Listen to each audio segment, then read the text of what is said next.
No 1. jūlija 3 krustojumos pilsētas centrā mainīsies transporta kustības schēma.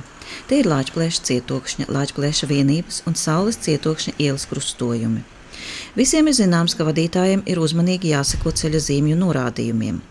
Tomēr, ja dienu no dienas brauc pa vienu un to pašu maršrutu, tad vairāk sāc paļauties uz savu atmiņu. Lai vadītāju sagatavotu pārmaiņām, Komunālā saimniecības pārvalde pirms Lāčplēša un Cietokšņa ielas krustojuma ir pat uzstādījis tā saucamo guļošo policistu, lai pieradinātu vadītājus samazināt ātrumu, jo no 1. jūlija Cietokšņa iela šajā krustojumā kļūs par galveno. No 1. jūlija krustojumā Cietokšņa ar Lāčplēša ielu tiks nomainīta prioritāte, kur Cietokšņa iela būs galvenais ceļš, bet Lāčplēša iela paliks par sekundāro, kur būs uzstādīta ceļa zīme jādod ceļš. Kopā ar Komunālās saimniecības pārvaldes speciālistiem mēs izbraucām pilsētas centru, lai pievērstu vadītāju uzmanību izmaiņām.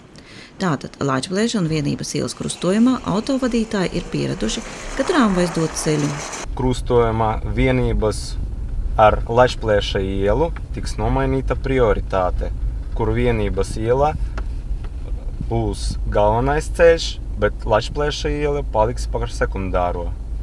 Visbeidzot, Saules un Cietokšņa ielas krustojumā ar 1. jūliju tiks uzstādītas jaunas ceļa zīmes. Krustojumā Cietokšņā ar Saules ielu tiks nomainīta prioritāte, kur Saules iela būs sekundārais ceļš, bet Cietokšņa iela paliks par galveno ceļu.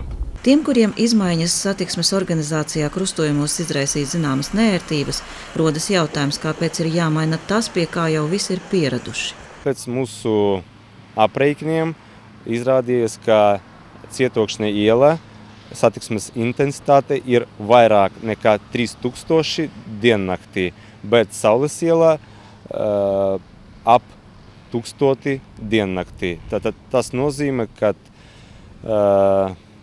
pēc mūsu viedokļa tuvākajā laikā bija jāuztaisa Cietokšņa iela par galveno ceļu. Šie argumenti ir pārliecinājuši transporta komisiju. Ar tās lēmumu no 1. jūlija pilsētas centrā tiks mainīta transporta kustības schēma. Speciālisti ir pārliecināti, ka tādējādi tiks atvieglota gan automašīnu, gan sabiedriskā transporta kustība.